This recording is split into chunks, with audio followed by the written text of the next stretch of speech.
is Mike Conley. What's the name of the show again? Nah, just kidding. We're with Al. We're shooting Strictly Biz News. We're at Lexington Group in West Springfield, and it's going to be a great episode.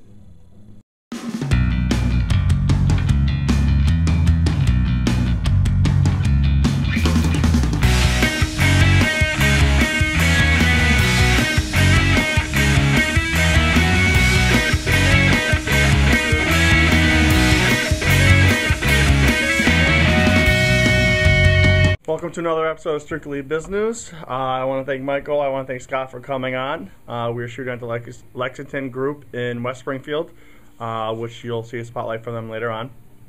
And welcome to the show. Let's get right into the hot topics. First up, Enfield, Suffield, and Northern Connecticut communities seeing economic recovery. The Northern Connecticut towns, Enfield, Somers, Suffield, all that area, you know, southern sister community of ours. They're starting to see more positive signs of increased economic development. New stats from the Connecticut Department of Labor show steady growth in the labor market, especially with Enfield area showing the biggest increase in jobs percentage in the state since November, like 3 months ago. I don't know why they pointed that out, but which is good. You know, Western Mass we've talked about a couple of times where they're slowly improving, but I mean Connecticut is kind of, they're more what's the word I'm looking for? They can pay more. Is that what I'm trying to, I don't know what I'm trying to say, but they, you know, I mean taxes and everything, they're more expensive, and so it's good that they, you know, if you want more money, I guess go to Connecticut. I live in Somers, so it's nice to see. The article that you mentioned featured a lot about the development in Somers, so it's nice to see that. But driving through Enfield, the Hartford Hospital that just got built, the Legos, you know, all that business that's coming to the area is nice. Yeah. The only thing is that the funny part was the PC Richards. Yeah. Went into the media play space and went into the Circuit City space. So good luck to PC Richards in holding that space down for once, because it's changed hand a couple times. Yeah, it's well they're based out of New York, right? PC Richards. Yeah. There's a couple in Connecticut already. Yeah, I think they're just trying to become New England. They're just expanding. They moved in, I think, over a year ago now.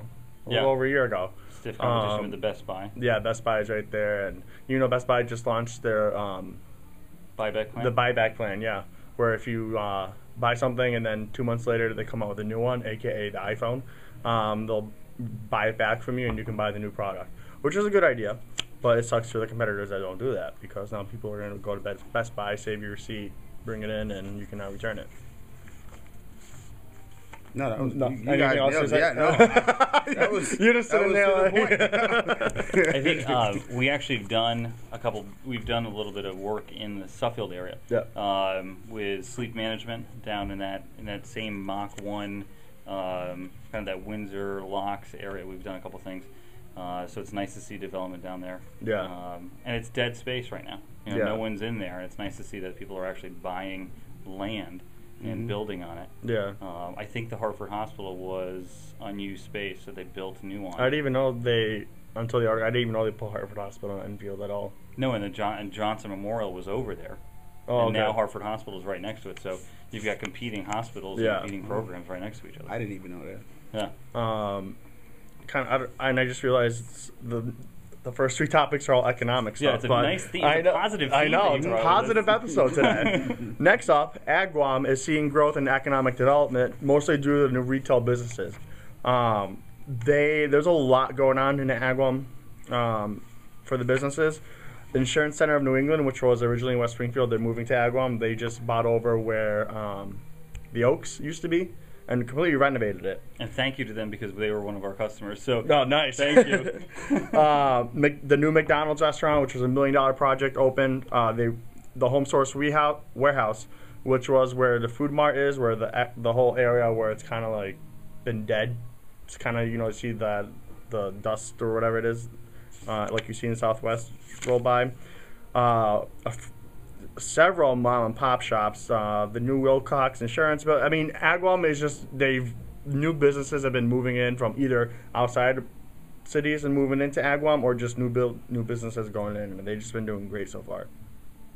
The only thing I have to say is this, and it's great to see the mom and pop stuff, but it's the stories that you don't see is that like the local businesses that already exist. Yeah. You know, what are they getting out of Agawam? What are they getting out of West Springfield? What are they getting? So, you know, it's nice to hear in the positive episode that we're talking about. It's nice to hear that, but it's also what's happening with some of the legislation that's on the books, you know, that's helping the businesses, you know. The rules and regulations that are preventing people from expanding instead of bringing the new business in. So that's the only thing I would say is kind of to combat our positive energy. You know, what else can be, you know, what's helping the people that already exist. Exactly. Yeah, I was just sitting here thinking, like, why are they choosing Agawam? What's, you know, what is it's puzzling to me, because I was thinking, like, now when you drive down Boston Road in Springfield, there's so many businesses leaving. Or even if you go in the Eastfield Mall, I was walking around there the other day, and it was like, okay, no longer a store there. The store here is gone. This store is gone. It's like starting to go the wrong way. I mean, so it's good to see businesses going somewhere.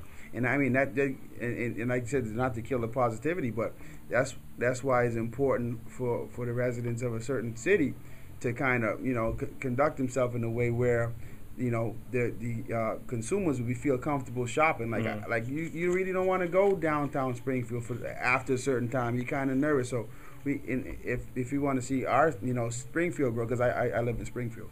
So if you want to see like a Springfield grow, like an Enfield, like Connecticut's going in Agawam, you have to, you know, make sure that, you know, the people are comfortable. You know, it's just I see that's the big difference. I see even in Connecticut doing deliveries out there, doing deliveries in Agawam, the people are a little more welcoming than I would like to see in Springfield. I'm sure I'm going to get a little bit of heat for saying that, but it is what it is. Agawam, I mean, I live in Agawam. I think it's a good location because it's right next to 91, which takes you anywhere you want to go. It takes you, there's 57s right, goes right through it, where it can take you to Westfield, Southwick, you know, right on the line in Connecticut. It's a lot of opportunity to not just, you know, I mean, Springfield's great, but then there's parts of Springfield that takes you about 25 minutes just to get to the highway. That is true. You know, Agawam, it's from one end of town to another, it's probably about 5-10 minutes to get to 91. No, and Kittredge a couple of years ago moved from Springfield to that Agawam industrial. Hood is based in Agawam, not based in Agawam, but they have a huge facility in Agawam. I mean, Six Flags as well too. But there's space, you know. That's the thing. There's space, and I think, and I don't know the whole taxes or what's going on with land, and I know the biggie that something happens in the businesses in the area for parking in Agawam that they do some kind. I don't know what exactly goes on with that, but I think, you know, property tax and business tax is different in Agawam, and I think that's what's maybe pushing people to go. But that was the story of Summers, is that they did a huge tax sale, you know, relief. You could buy this property tax free, you know, in order to get incentives for people to do business. And maybe Agawam's doing that. Maybe, you know, who knows what's happening behind the scenes. That's what the businesses go in there. Right, that's what I'm curious. Like, what's the catch? There's got to be something that's pulling all these people in that direction. There's got to be something there. Maybe it's the Agawam Small Business Assistance Board that I'm on. Next up, another economic kind of topic. Holyoke's High Performance Computer Center envisioned as a flagship of the Paper City's renaissance. I think this is 90% true. The computer center, which is mainly sponsored or put together by Cisco, which is funny. There was either between Boston and Holyoke, and they chose Holyoke, which was awesome. Wow. But they're envisioning it as a world-class college research hub. The center itself will employ about 25 people. It's a $27 million, $8.1 million center on Beach Street and Sargent Street they're going to be making. That's a lot of money. It's a huge facility. Yeah. The fact that it's so huge and it only employs 25 people. Yeah. Well, it's not even just that. They're also renovating the Victory Theater and the library. So they're reopening. There's a train station there that right now is not. They're putting Amtrak back on it, so you can go from Holyoke to New Haven. I'm not sure when exactly that's going to happen, but they are in the works of doing that. And so Holyoke is just stepping it up. I just moved my office there, and I think it's a great location because it's in the middle between Northampton and Springfield. So even Amherst area, which if I was back in Agawam and I wanted to commute, would take me about 45 minutes, but from Holyoke it's like 20, 15.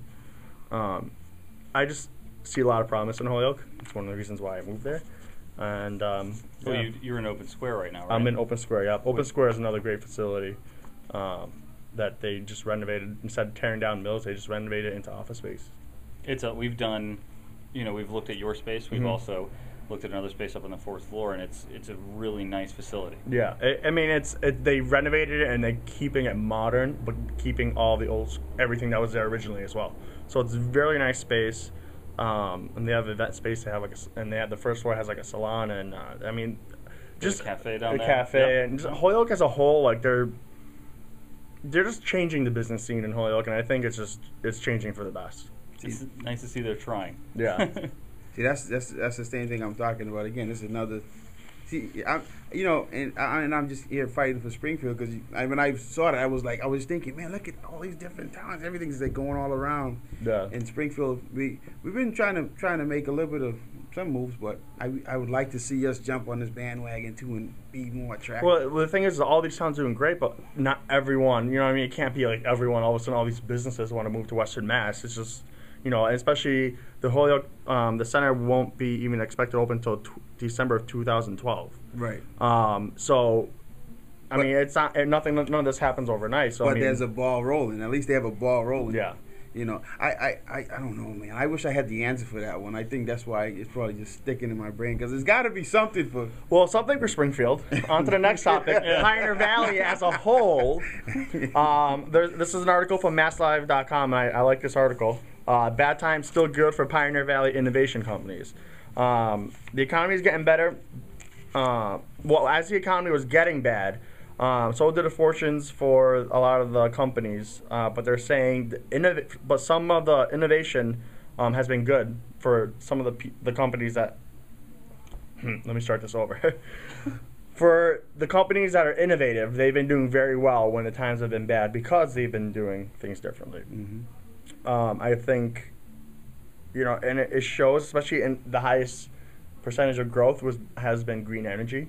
They haven't really seen a downfall, and I think it's because people are looking to save money, so they are going green. So they are making money. It doesn't matter if it's been a couple years ago, but they're saying as a whole in the past few years they've been doing very well. Well, you talked about Scuderi, which has the potential to make a lot of local people very wealthy. Yeah. I've actually met them. They're very nice people, and I met them a few months ago when they're just finishing, and I was talking to actually one of the brothers, and it's funny, his business card is regular business card, and the backside is all Japanese because they have an office there because that's where they do a lot of their work. But they have investors in this area that, once that's sold, and they're trying to sell it to some very competitive brands. I don't want to say any names, but very competitive brands overseas in Asia. You can guess which kind of cars those are going to be. And once that's bought, there's a handful of people that are just going to become millionaires. Yeah, they asked for local investment too. Yep. They tried to get as much people, which is good, from the area to invest. Mm-hmm. So that's that helps us. But I mean, the government has huge incentives for these businesses to develop green and develop innovative, new inventions. So that's why they're doing so well in the one of the reasons why they're doing so well. I mean, that's the new market. Yeah, exactly. Green is the new market. Mm-hmm. Wind power and solar green power. is in right now. There's a company that's looking to go into Connecticut and open up 10 offices right off the bat, and it's solar energy. So and just jump all over Connecticut. That Western Mass Electric company is doing we talked about it a few episodes ago. They're opening a solar power facility in Springfield, which is supposed to be opening plenty of jobs up for people. So I mean, that's great. Green is that's where everything's heading to right now, especially with the cars. And actually, speaking of, I love how these topics just keep relaying into each other. It's almost like you planned it. I know, right?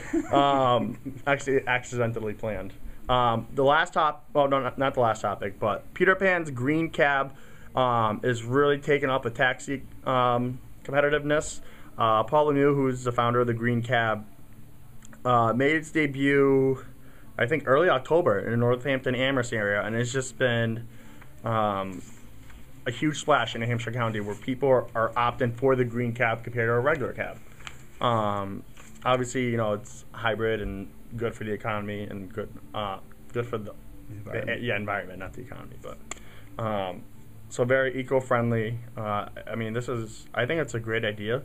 I'm not sure. Do they? I'm pretty sure they probably do have this in the cities like Boston or New York. They probably do have an eco-friendly something. I was thinking at least in L.A. because that sounded like when I read that I had, man, this is L.A. all over. You know, but yeah, I that was my favorite of the topics too because I was like, man, that's a great idea. And the guy said, yeah, I was standing in line and you know people want to take pictures of me like I'm a celebrity. I was like, this is great. You know, I thought it was a really cool. Have you concept. been in? Has anyone been in one? No. I want to ride in one though. I know New York has this a guy bus. called himself a celebrity? Yeah, he said he's almost like a celebrity People- because he had the logo on his shirt, and people have been seeing the green cabs. So when he was in line somewhere, they were like, "Oh, I know," and they wanted to take a picture with him, something like Really? that. Yeah. I need to get a green cab. I was kidding. I think New York's got they've got a retro bus outfitted to look like it was in the old one, but I think it's green. Okay. So they might have one or two of those going around the city for it.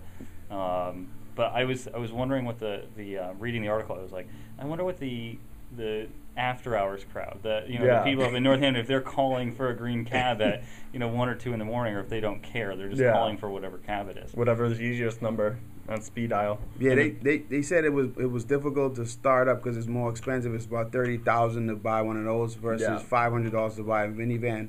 So in that aspect is going to take a while. But I think that's a concept. Especially, I was smart for them to start in Northampton. I think. Oh yeah, there's a huge crowd for that. Well, I wonder what if it's everything's environmental and everything's better for the environment. I wonder how customer service is for. Because cab companies are notorious for having horrible customer service, and you can't call. So how is there? I think maybe because the green cab people speak English. Yeah, I think that helps a little bit. That's a good point, though. That'll be a great thing for Brandon for them to consider that. Change the whole experience. That's a great better idea. for the environment, better for the customer. Exactly. Yeah, that's actually really smart. Green cab. Last topic. P. Diddy, Puff Daddy, whatever he's calling himself, is donated $100,000 to the cash flow. Mike is a recipient of the cash flow. So do you want to go over what the cash flow is, so people that don't know what it is? Yeah. So what the cash flow is a part of the nonprofit organization 100 Urban Entrepreneurs, and what they're doing is they're going throughout the U.S. and they're giving $10,000 in seed money to help grow a business to 100 entrepreneurs. And over the Grammy weekend in L.A., Cashflow and Brian Michael Cox, the super producer, was honoring Diddy, and doing his acceptance speech, he said he's so inspired by what's going on with the 100 Urban Entrepreneurs that he wants to give $100,000 of his own money to help grow this program and to fund 10 more entrepreneurs. And that was like really huge news. That's awesome. Unbelievable. It's funny because I've been telling people about the Cashflow even. You've been telling me for a long time about it. And it's funny because like now I post on my Facebook and on my personal Twitter, and now people go, oh. So now since Diddy's involved, it's a real thing. All of a sudden, Brian Michael who? No, Diddy. Oh, Diddy. Oh, all right, yeah. That guy can slap his name on anything. It's just crazy. Boom, everyone knows it. Yeah, I mean, I know for me personally, I just finished my 8 weeks of mentoring with the Cashflow, and if I had that knowledge when I started my business, I would be so far ahead. I mean, it's unbelievable. Mm-hmm. And I was funded along with 15 entrepreneurs in session 1. And even for me to just put out a question to one of the 15 entrepreneurs, like, hey, one of the 14 other entrepreneurs, hey, how'd you get this done? And they email you right back right away, and it's kind of crazy because the knowledge bases, man, it's just really good thing. So check the website out, thecashflow.com. I think we're almost up to 30 people, so that means about 70 more. So you could be one of those 70 that's funded. I think I needed to put business in there. Yeah. You've been telling me that for a while too. So not only with money, you get education, you get other contacts, which is a lot of the things are you think you can just get the money, right? But along with that comes some responsibilities and comes some you'll mentor probably a couple of years. You'll be a mentor to somebody that's receiving it exactly farther down the road. Exactly, and so yeah, I would always be an ambassador for the Cashflow, like you said. But the thing with that is, I mean, we had marketing experts on there. We had one of the guys was talking about funding and how he raised X amount of millions of dollars of funding, and the advice that he was giving us was like, oh, okay. And it's such common sense advice that you go, oh, okay, I understand how to do that. And they wasn't just putting stuff out there. It was kind of giving us plans to do it. And every week we had an assignment, and we had to finish these assignments and have that prepared for the following conference call. So it wasn't yeah. It was kind of like a class kind of thing, you know. Exactly. Good. I mean, if you're giving someone $10,000, you're just going, hey, here you go, here's 10,000. No, you got to earn it. No, because chances are that person be driving a car with some rims on it or something. Hey, you got a jacuzzi now? Yeah, you know. So yeah, but cash flow is great, and I'm honored to be one of the 100 urban entrepreneurs, and that's why I always plug cash flow, man. It's crazy. It's a new concept of the public getting money from where you get your money from, and this had me. I searched on Google for a second after, but there's artists that do public funding, you know, and developers that do public funding. And, it's all about the give back now. Yeah, what you get part of. Like there's a website Quirky, and you go on there and you vote for what invention you want for people to do, and that's a really interesting. Like everybody's got a voice, and it's like The Apprentice but off camera. Yeah, and it's just like giving people the opportunity. They see a good idea or a good opportunity for someone, they'll help them. I don't know if it's a tax write-off for them to do that or not, but I hope I did one a little while ago. I sponsored an artist, so I hope I haven't done my taxes yet, but I guess I'll have to check. All right, guys, thank you for coming on. Thanks for having us. And we'll be right back with Scott for the Spotlight on Lexington Group. Great. Cambridge Credit Counseling is a nonprofit credit and housing counseling agency located right here in Western Massachusetts. Our certified counselors can help you plan to pay off your credit card debt, explore your foreclosure options, and help you understand if a reverse mortgage is right for you. Call us at 1-800-CAMBRIDGE to learn how we can help.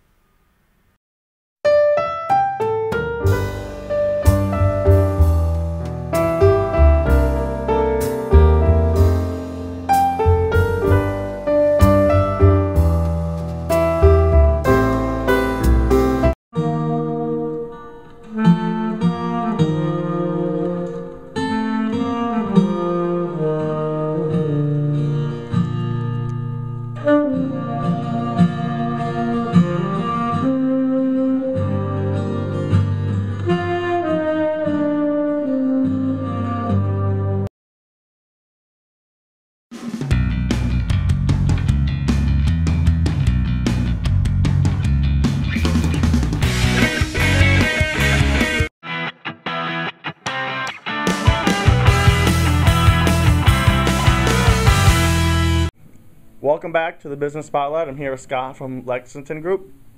Scott, what products does Lexington offer? An array. We are a Herman Miller authorized dealer, so we sell anything from the Herman Miller Aeron chair, caper chair, but we also do workspace. So we create workspace with the Herman Miller Ethos Space Action Office. So we design in-house, we build, but on the flip side of that, we also sell used product. So we sell used desks, from a used Kimball desk to anything from used office furniture, chairs. If you need a mat for your computer, or if you need a keyboard tray, we've got it. So we sell a lot of different products. And what makes you stand out compared to the other competitors? I think it starts with a call, the first contact with the client. We're a lot more hands-on than our competitors, and that's from start to finish. So we do the design work. We provide the client with everything they need, steps along the way, and then when that's all signed off and we're installing the product, that's when we really shine. Our installers are the best in the area. We hear it a lot from our clients that they really enjoy working with them. They're very nice, polite gentlemen, but they get the work done, and they are able to adapt to what the client wants on site. Yeah. If it's different from what the salesperson did, and then the follow up. We're out there trying to find out how everything went. Is there anything that we can improve upon? So it's a whole package that you get from Lexington Group. So what's your favorite part about working here?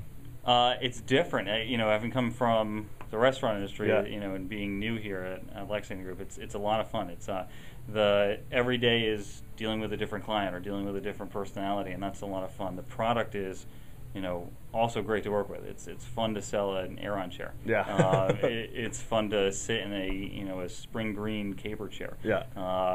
I tell people that it's like when you're designing, it's like playing with Legos when you're a kid. Yeah. And you got to fit it in the right space and build it up. But that's a lot of fun. And seeing a project go from start to finish is great too. Mm-hmm. You know, you get to see the client and really sit down and talk with them about what they want, what's their goal in creating the space, and how do they want the office set up. It could be 100 workstations, or it could be one home office. Yeah. And it doesn't change how much effort you put into it.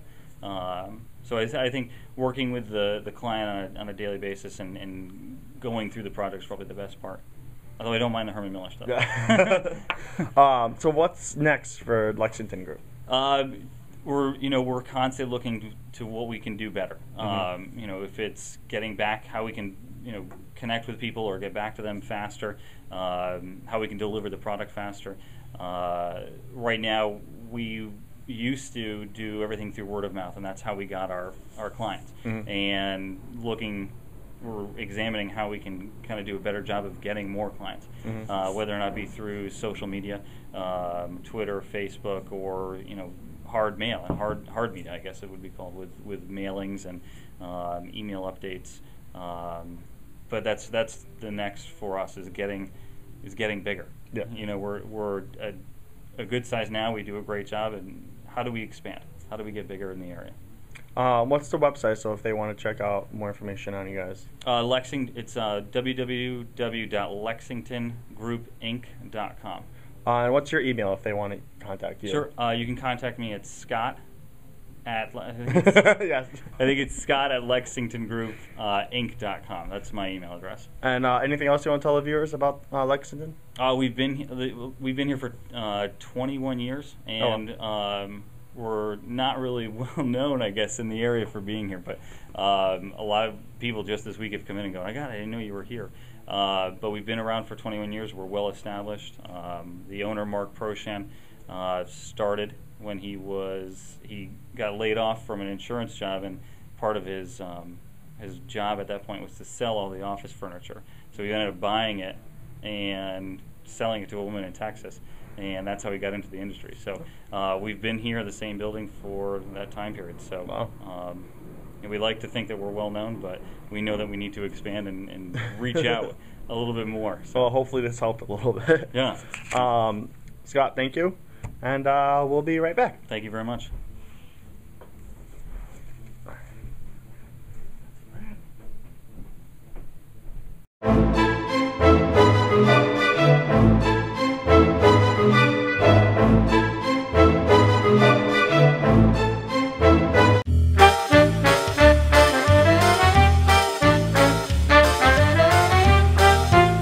I want to thank everyone for coming on today. Corey couldn't make it again today, but she will be back next episode, hopefully. She's on vacation, lucky girl. So make sure you guys go to the website, strictlybusiness.com. Again, we do have a new Twitter handle. It's GetBizNews, and we'll see you guys next time.